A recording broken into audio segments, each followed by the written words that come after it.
Sometimes in their life, a person becomes dissatisfied and not content with what they have. They seek the satisfaction of their desires through prayer to God. Their mind is gradually purified until they long to know God, more to obtain His grace than to satisfy their worldly desires. Then God's grace begins to manifest.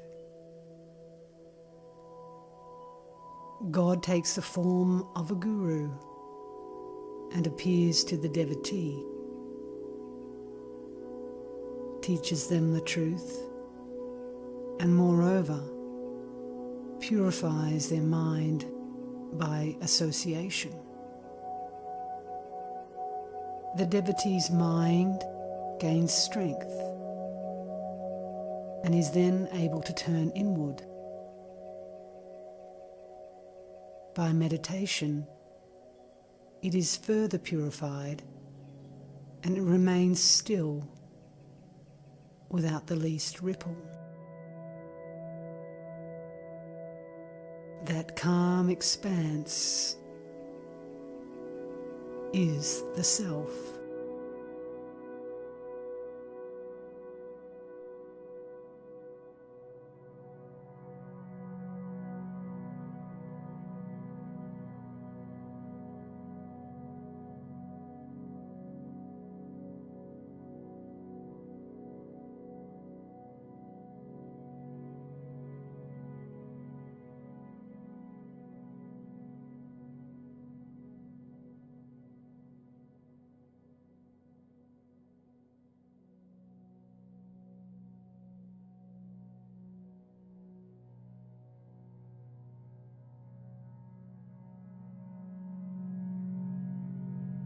The guru is both external and internal.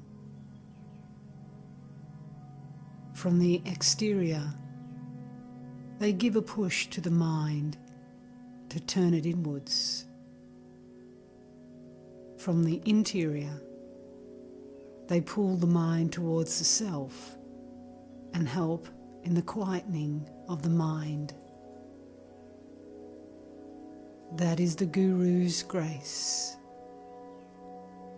There is no difference between God, Guru, and the self.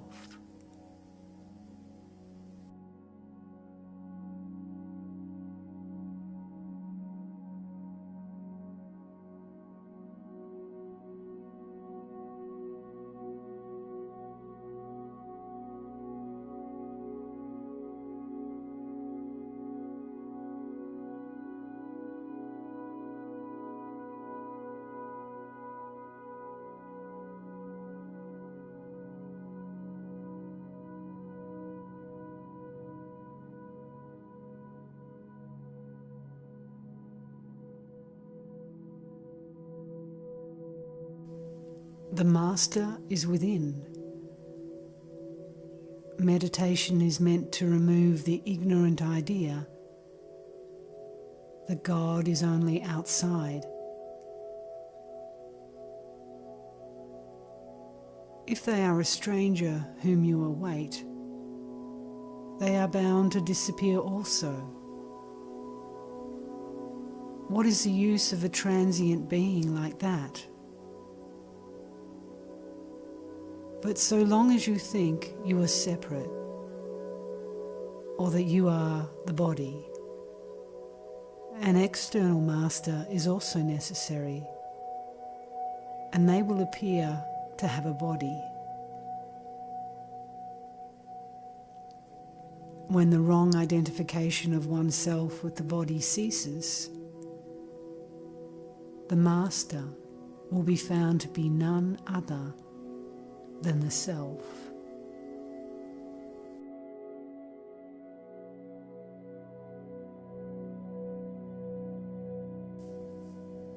Because you think you are a body, you think the Guru also has a body. and that they will do something tangible to you. Their work lies within, in the spiritual realm.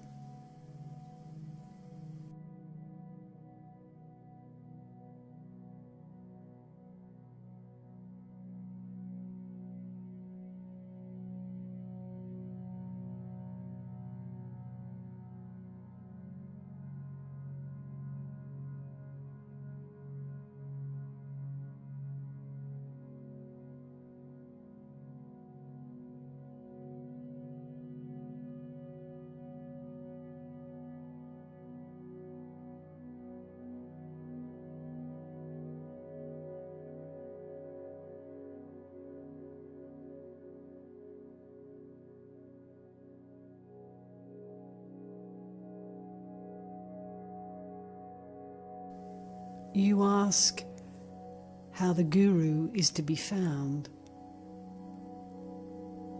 God, who is immanent, in His grace takes pity on the loving devotee and manifests according to the devotee's development. The devotee thinks that he is a man or a woman and expects a relationship between two physical bodies. But the Guru, who is God or the Self, incarnate works from within, helps the person to see the error of their ways and guides them on the right path until they realize the self within.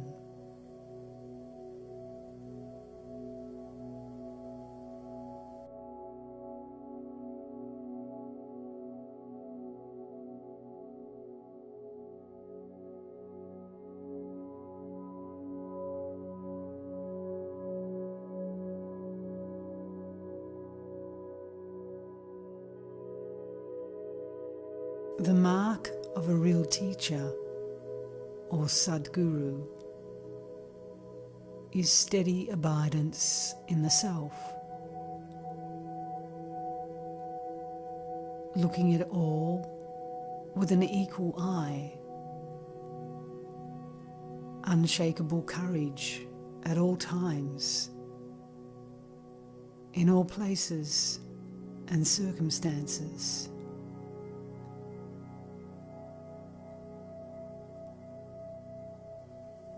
One should take for one's Guru that one where you find you get shanti, peace.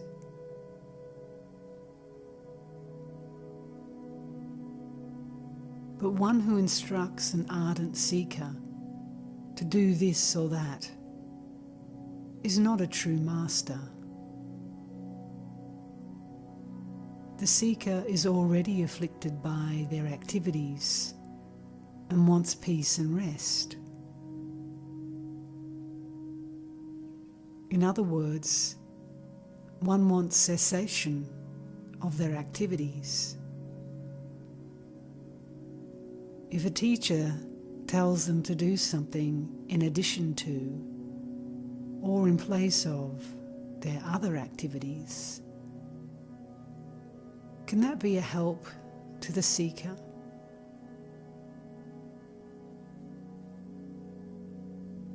Activity is creation. Activity is the destruction of one's inherent happiness.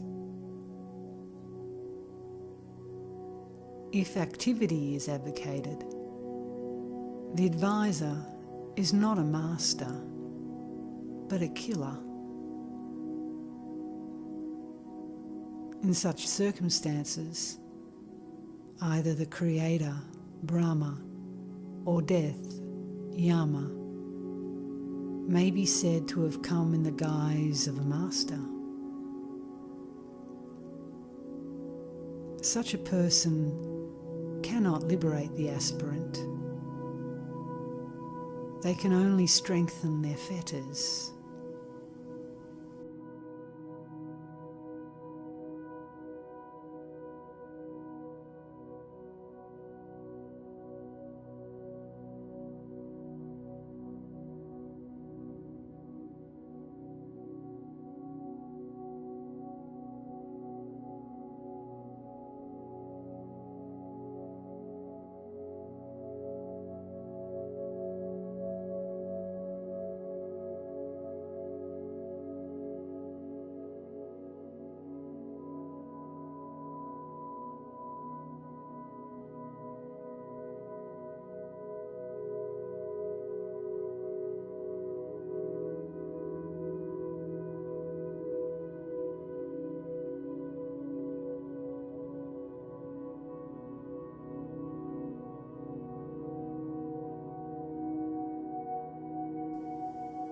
one can find their own guru by intense meditation.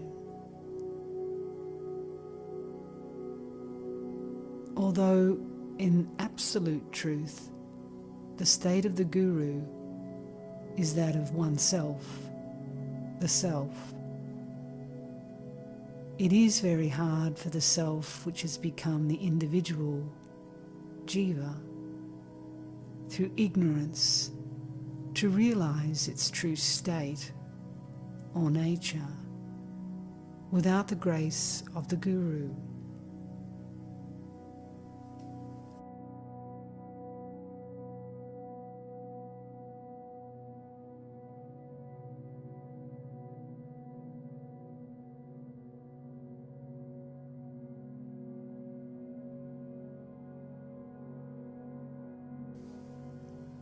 But the marks of the Guru's grace is beyond words or thoughts.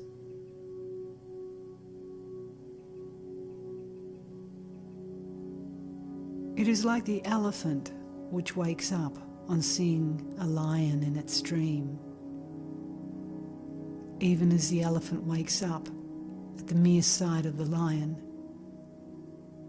so too is it certain that the disciple wakes up from the sleep of ignorance into the wakefulness of true knowledge through the Guru's benevolent look of grace.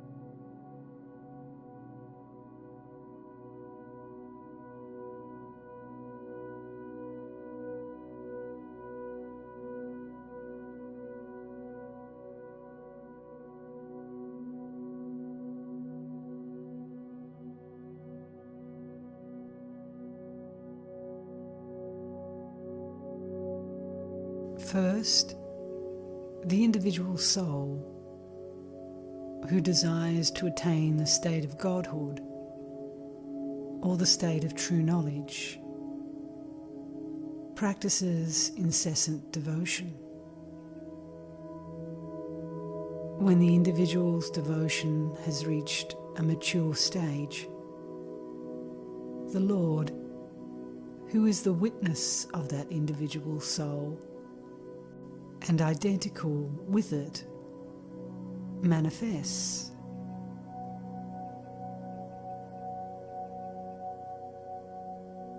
They appear in human form with the help of Sat Chit Ananda, their three natural features, and form and name, which they also graciously assume.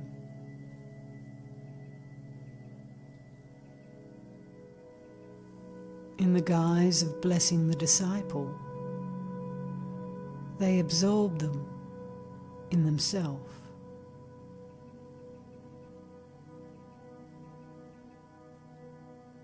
According to this doctrine, the Guru can truly be called the Lord.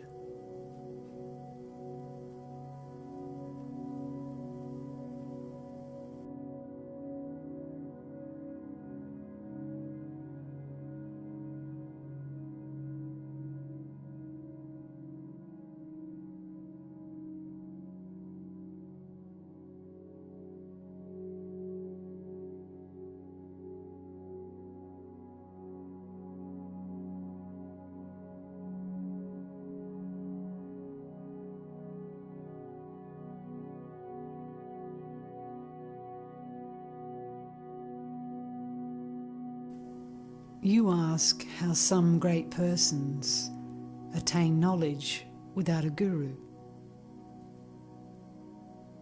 To a few mature persons, the Lord shines as the formless light of knowledge, and imparts awareness of the truth.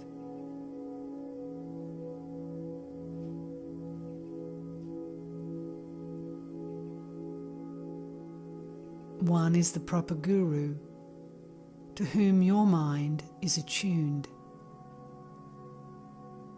If you ask how to decide who is the guru and what is their swarupa, their nature, they should be endowed with tranquility, patience, forgiveness, and other virtues. They should be capable of attracting others, even with their eyes.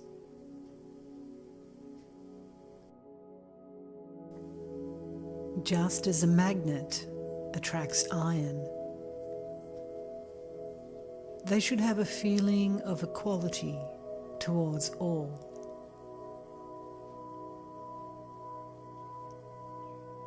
One who has these virtues is the true guru.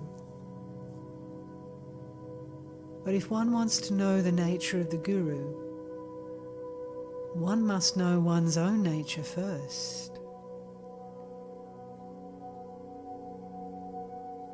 How can one know the real nature of the guru if one does not know one's own real nature first? If you want to perceive the real nature or form of the guru, you must first learn to look upon the whole universe as the form of the guru. One must see the guru in all living beings. It is the same with God.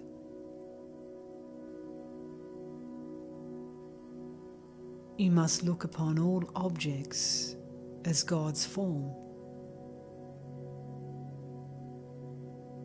How can one who does not know their own self perceive the real form of God or the real form of the guru? How can they determine them? Therefore, first of all, know your own real form and nature.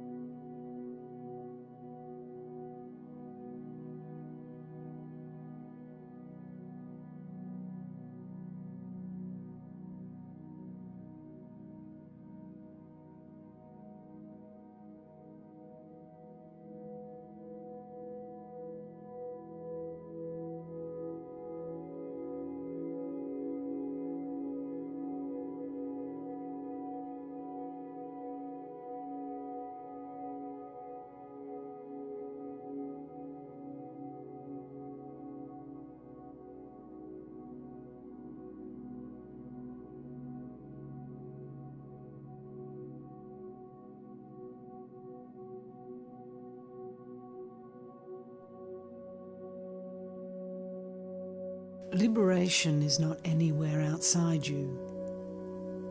It is only within. If a person is anxious for deliverance, the internal guru pulls them in, and the external guru pushes them in to the self. This is the grace of the guru.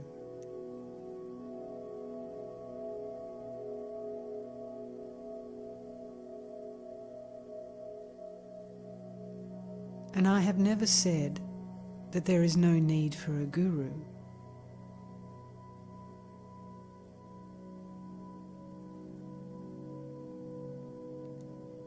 But it all depends on what you call a guru.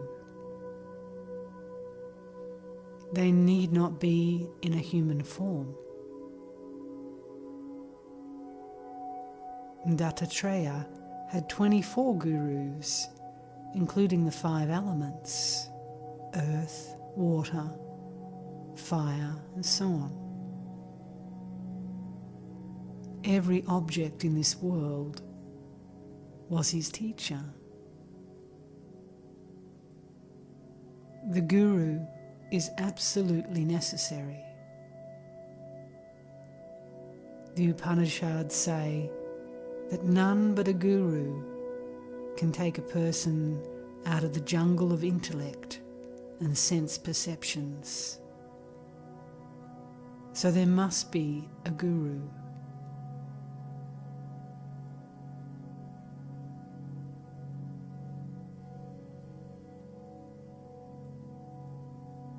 I myself have had one guru at one time or another.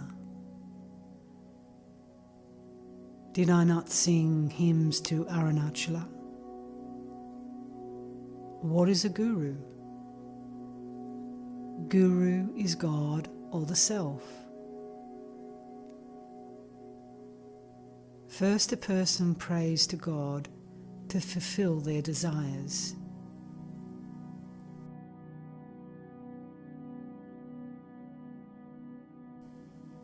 But a time comes when they will no more pray for the fulfillment of material desires, but for God alone.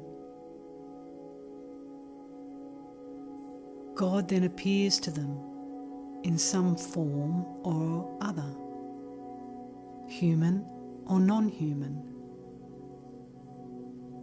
to guide them to themselves in answer to their prayer and according to their needs.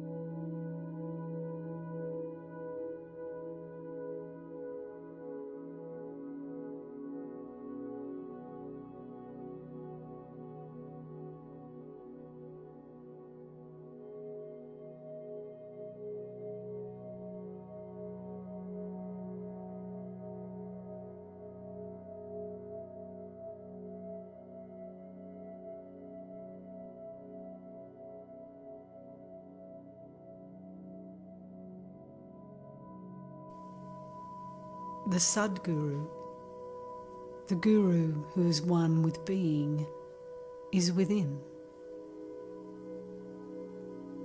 Surrender and you will find it. That visible Guru says that they are within.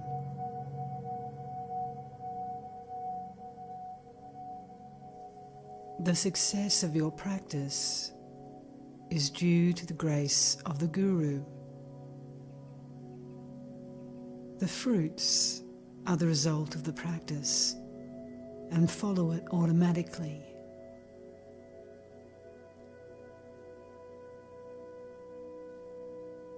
There is a stanza which says, "O Guru, you have been always with me, watching me through several reincarnations and ordaining my course until I was liberated."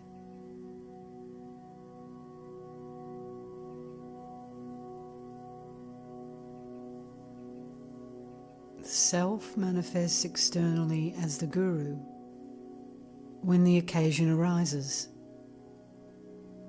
Otherwise, it is always within, doing what is necessary.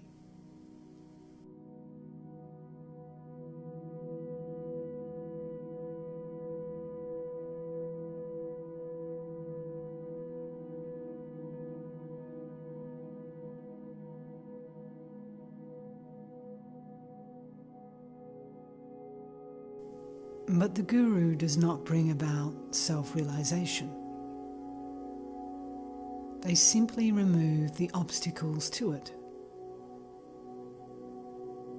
The Self is always realized.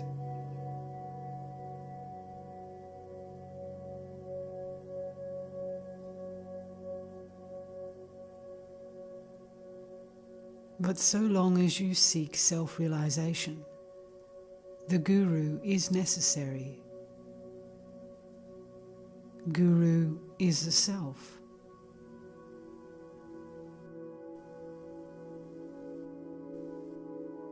You take Guru to be the real Self, and yourself as the individual Self. The disappearance of this sense of duality is the removal of ignorance.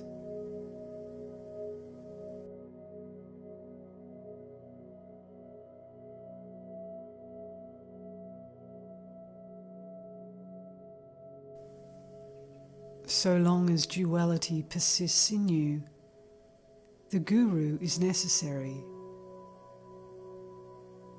because you identify yourself with the body. You think that the Guru is also a body. You are not the body, nor is the Guru. You are the Self, and so is the Guru. This knowledge is gained by what you call self-realization.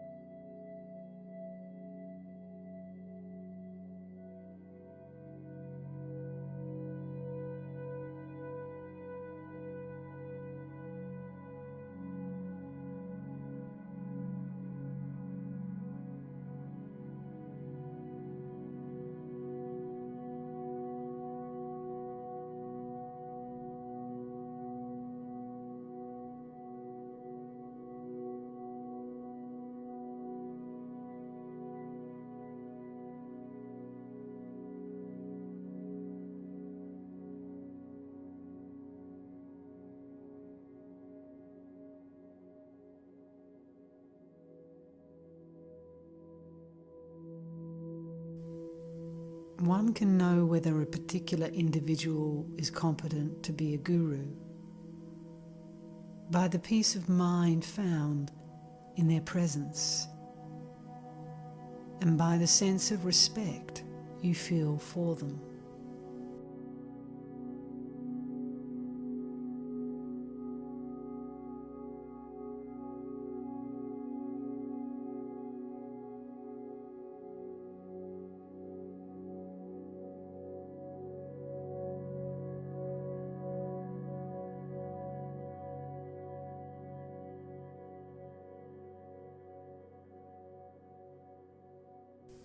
One who bestows the supreme knowledge of self upon the soul by making it face towards self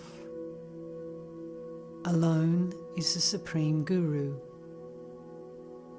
who is praised by sages as the form of God, who is self. Cling to them. By approaching the Guru and serving them faithfully, one should learn through their grace the causes of one's birth and one's suffering.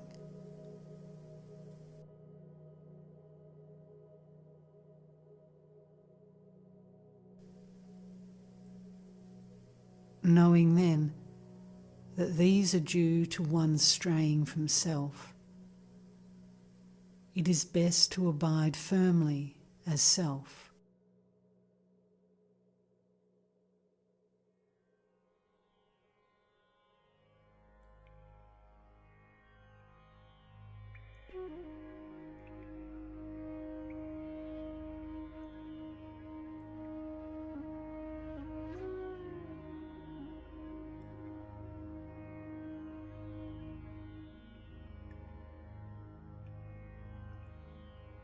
Although those who have embraced and are steadfastly following the path to salvation may at times happen to swerve from the Vedic path, either due to forgetfulness or due to some other reasons, know that they should not at any time go against the words of the Guru. The words of sages assure that if one does a wrong to God, it can be rectified by the Guru. But that a wrong done to the Guru cannot be rectified even by God.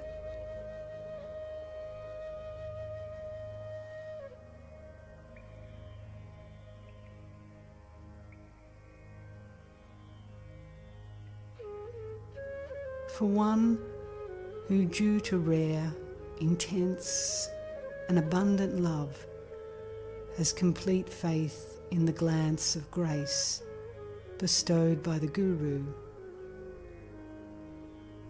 there will be no suffering, and they will live in this world like Indra, the king of the gods.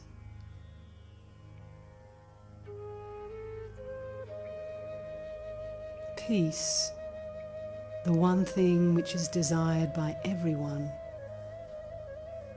cannot be attained in any way by anyone, at any time or in any place,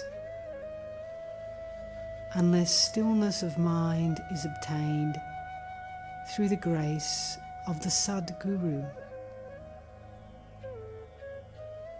Therefore, always seek that grace with a one-pointed mind.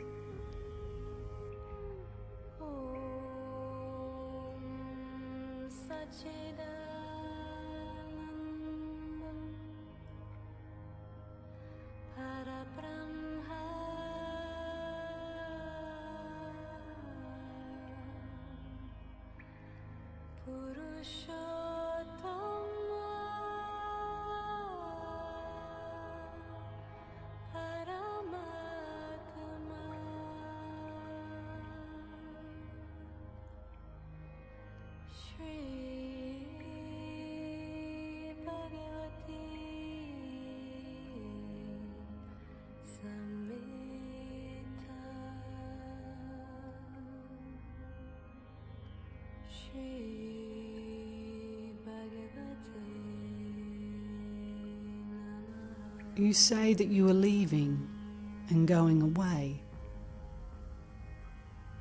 But where are you going? You are not going anywhere. Even supposing you are the body, has your body come from Lucknow to Tiruvannamalai?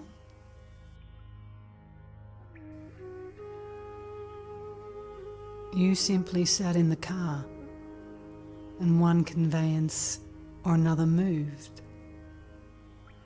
And finally you say that you have come here. But the fact is that you are not the body. The self does not move. The world moves in it. You are only what you are. There is no change in you. So then, even after what looks like departure from here, you are here and there and everywhere. These scenes shift. As for grace, grace is within you. If it is external, it is useless.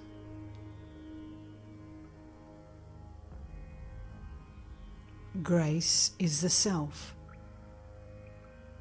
and you are never out of its operation. Grace is always there.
Grace is the self.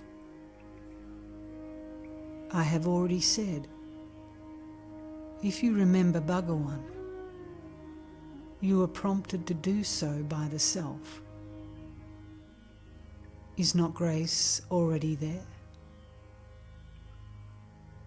Is there a moment when grace is not operating in you?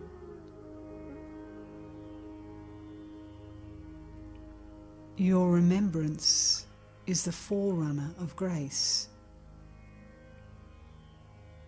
That is the response. That is the stimulus. That is the self. And that is grace. There is no cause for anxiety.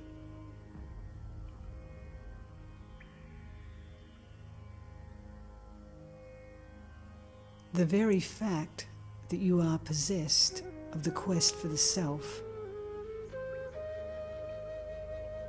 is a manifestation of the divine grace. It is effulgent in the heart, the inner being, the real self. It draws you from within. You have to attempt to get in from outside.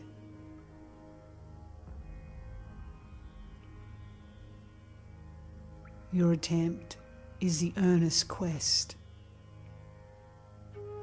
The deep inner movement is grace. That is why I say there is no real quest without grace. Nor is there grace active for one who does not seek the self. Both are necessary.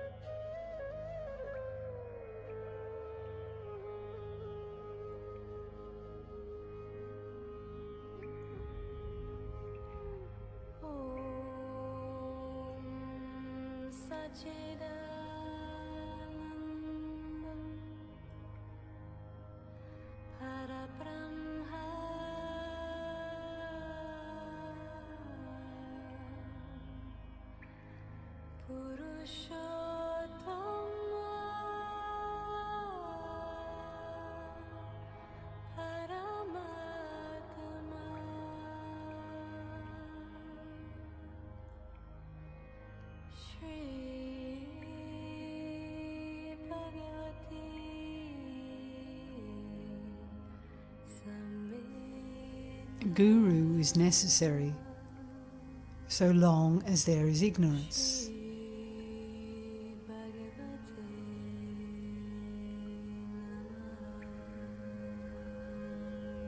Ignorance is due to the self-imposed but wrong limitation of the self.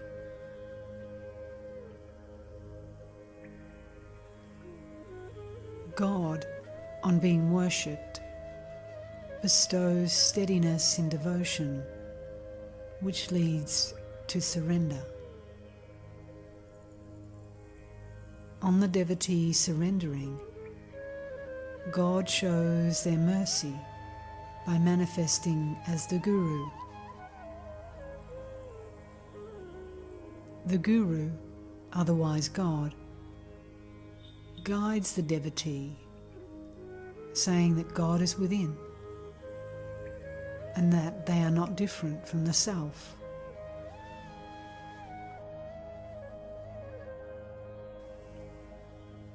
This leads to introversion of the mind and finally to realization.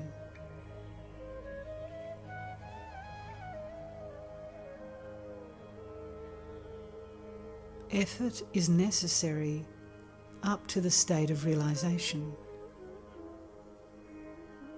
Even then, the self should spontaneously become evident. Otherwise, happiness will not be complete.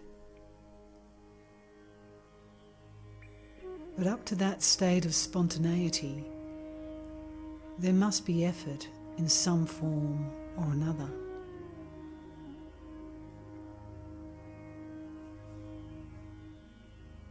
But there is a state beyond our efforts, or effortlessness. Until it is realized, effort is necessary.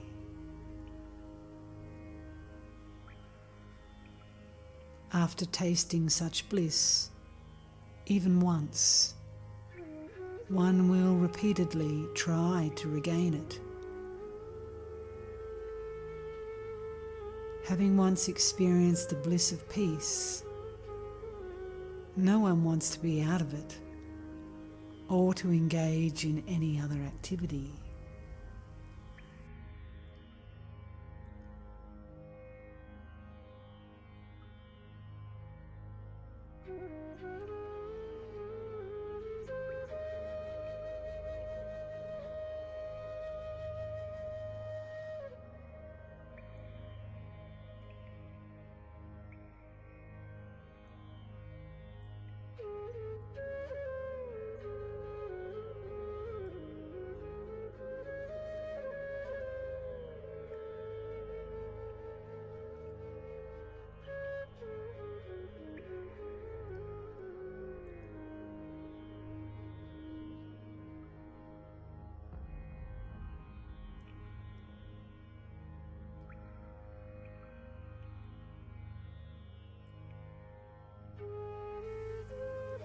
Divine grace is essential for realization. It leads one to God realization.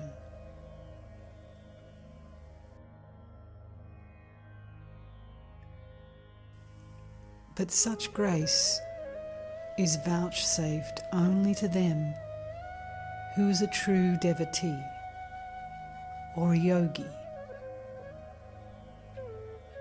It is given only to those who have striven hard and ceaselessly on the path towards freedom.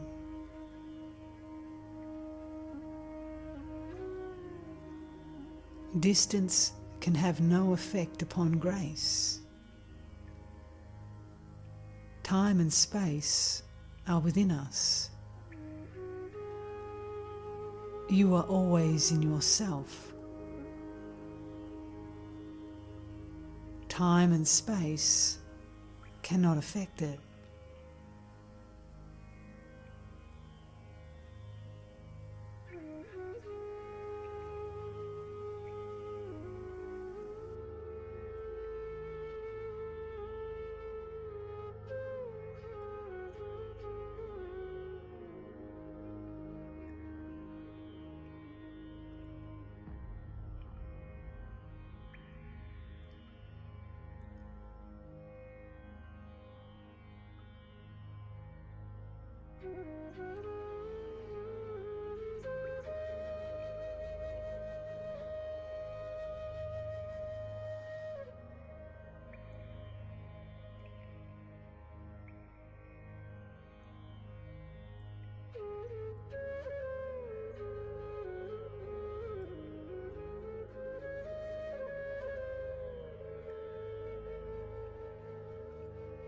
You are neck deep in water and yet cry for water.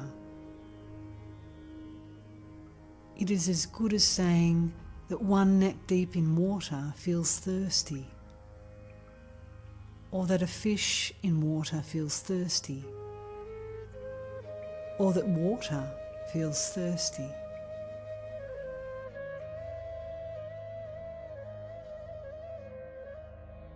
Grace is always there. Grace is always there.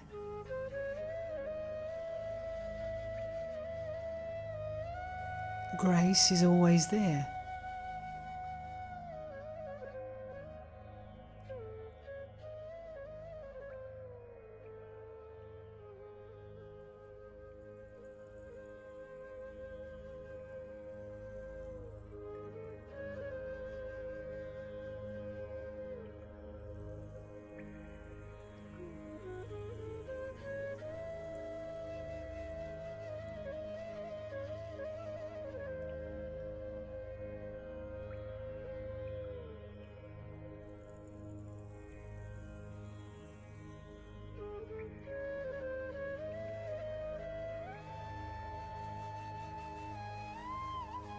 Dispassion cannot be acquired, nor realization of the truth, nor inherence in the self, in the absence of Guru's grace. But practice is also necessary. Staying in the self by one's efforts is like training a roguish bull confined to their stall by tempting him with luscious grass and preventing him from straying.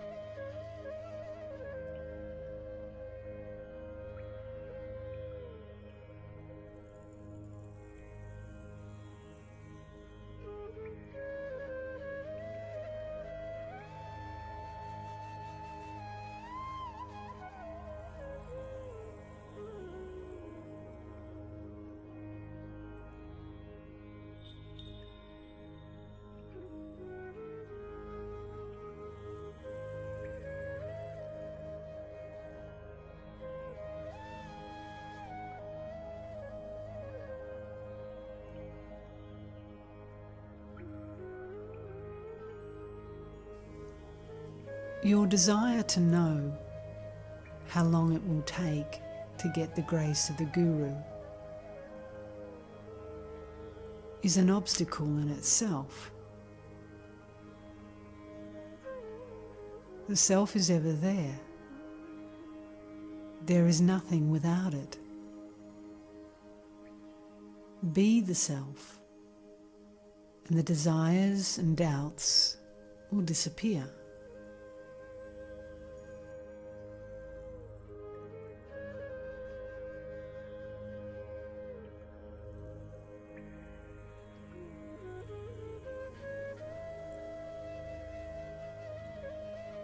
Grace is the beginning, middle, and end.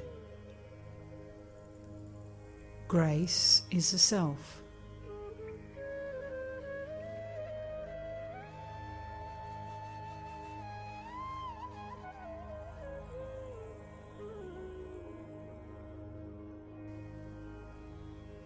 Because of the false identification of the self with the body,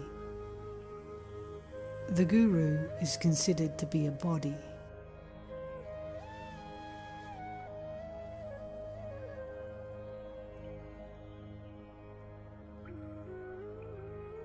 But from the Guru's outlook, the Guru is only the self.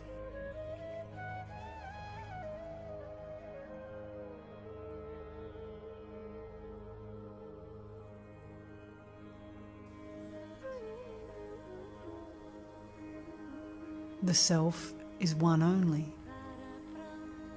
and the Guru tells you that the self alone is.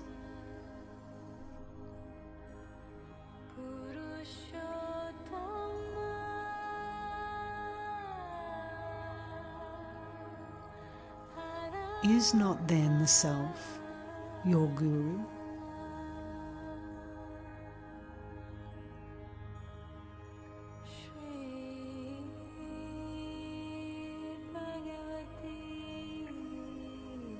Where else will grace come from? It is from the self alone.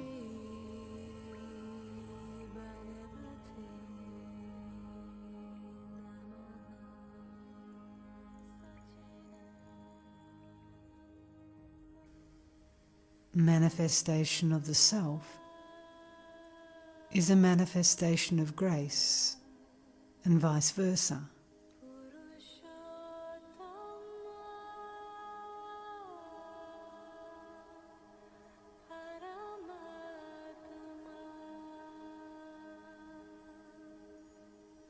All your doubts arise because of the wrong outlook.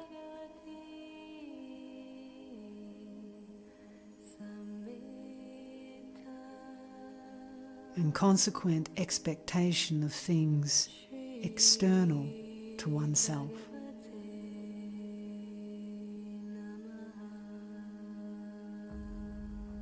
Nothing is external to the self.